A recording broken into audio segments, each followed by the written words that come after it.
Well, hey folks, it's Captain Seaton once again. This time we're reporting from the living room of the Del Vostra mothership. And I want to do a quick video on this stereo. This is the Yorx M2685A, or Alpha if you want to do the phonetic.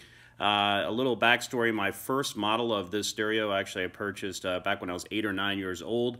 And using some money for my paper route, this nice looking beast was actually sitting on the top shelf of a local store called Bradley's, and I think they're out of business now, but yeah, we put it up on layaway, me and my mom, and right before Christmas time, I finally made the final payment on it. If I recall, it was around $359, give or take a few bucks. There might have been in the $400 range, but that seemed like a lot of money back in that particular time period. And I remember right before my mom was waiting in line to make the final payment on it, and I had given her some more money for my paper route. And I said, wait a second, I've got all these records at home. I'm not sure if it has a record player. Keep in mind, this thing was way up on the top shelf, display shelf, in the stereo and TV section. And I remember seeing it did actually have a function switch for phonos. So I was like, okay, well, maybe you could buy a record player or something like that. But right on top of it, it's kind of hard to see on top, there is actually a lift-up lid. And it's a lot longer than it actually looks. It's not really a bookshelf-style stereo, even though it looks like it. And there is a full-size record player on top, so I kind of got up on a couple of steps, confirmed it had a record player, could actually play all my records.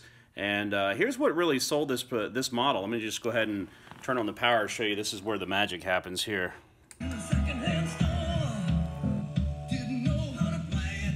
Not getting great reception there. Let me turn this down so you can hear me. There we go. Well, we got lots of lights on this model. A really cool kind of a retro 80s stereo setup, and you can see the little level bars actually moving there, the lovely LEDs there, just like at the time, you know, I'm also a fan of Knight Rider too as well, and some of the capacitors getting kind of old, so the LEDs getting kind of dim there. The vacuum fluorescent display for the frequency, so since it does have digital tuning, it's supposed to be 105.9, but that's getting ready to go. The clock is actually still working just fine. These are your individual selector switches. You got AFC, which I think is automatic fine channel or tuning. You put that on to kind of lock in. The FM auto, I think, was stereo, and then the FM was just regular. You got your tape, which is your 2 tape decks, which are actually built in. Your phono, which is built in, and then, of course, your auxiliary, which is kind of what spawned the whole aux cable thing. It does have a 5-band graphic equalizer. The 2 knobs in the middle, that's going to be a balance left and right. Volume control, your digital tuning knob, really nice power button. Listen to the action on that one there, like snick, snick. And we'll turn it back on again so you can get the light show. Snick, snick. And there's your power button, your eject button for the tape deck down there. And those are actually called soft touch buttons. So when you push the button, it doesn't actually push the tape head up. There's a motor that actually does that for you, which I'll try to do in a couple of seconds. The little sideways bars there, and that's related to the light that's not on. That's the record light. And what was kind of cool is that you could actually record things right off the radio. So as a lot of people did in this time period, I made a few mixtapes. You just hit the record button, you set the levels there appropriately, or you could use the 2 microphone input slots there. I don't have any tapes, cassette tapes, to actually show you this, but this is also kind of a party machine too as well, in that it has repeat continuous play. You would put in the tape deck on the left there, and actually insert a tape, hit play.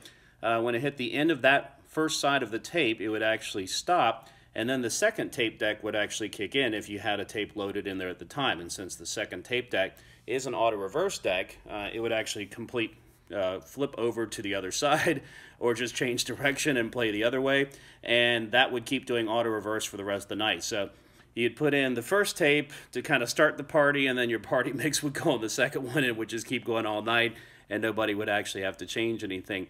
Your buttons there on the right control the second tape. You've got your eject button there on the tape deck itself. Your wind and fast forward buttons on there. I kind of use that periodically, but that was my main tape deck over there. And below that, you got your program to switch sides, and your tape selector type for normal or chromium dioxide, and metal tapes, which were kind of a better quality at that time period. When I had this at home, It has actually, in addition to these two speakers, it has additional what they would have satellite speaker outputs, and you would plug those RCA jacks in, and once you did that, you could actually add 2 more speakers to it, which I don't know what size amplifier it actually has, but it was sufficient to drive that. And of course, on the auxiliary mode, you could actually blast some TV sound through that. So pretty good sound for, you know, I know Yorx is kind of bottom of the barrel, but for a little kid with a paper route, this was actually a pretty nifty toy. It would light up your whole room at that particular time. And sound quality pretty good on this. Playing appropriate, some classic rock on there. And you have to get down on my knees since this thing's on the floor here. Here's your eject mechanism. So you can see that still actually works. I can see that the rubber band is still actually intact for the drive. That should work. Okay, yeah, and you can see the head actually engaged. The little rotator is turning. Tape 1 indicator is on. Hit stop. Now you can't hit record on this because you would have to actually, there's a thing in here that would tell the cassette tape that, okay, you can record on this. Kind of like on the floppy disk, a little tab that you pop out. So I could actually actuate the record, but I don't want to do that right now. But looks like that tape deck still actually works. Here's your 1. Okay, see, it since it didn't have a tape in there. Fast forward still works. Very nice, soft touch. There's your different tape selectors there. There's your tape counter, reset. And again, if I had a cassette tape, this eject would actually pop out. There's your program. So, very cool little unit. That is the Yorx M2685. It's the first video hopefully I'll see on these things. I saw someone else had one. They said they had one, but I guess it didn't work. But this one actually is in full working order.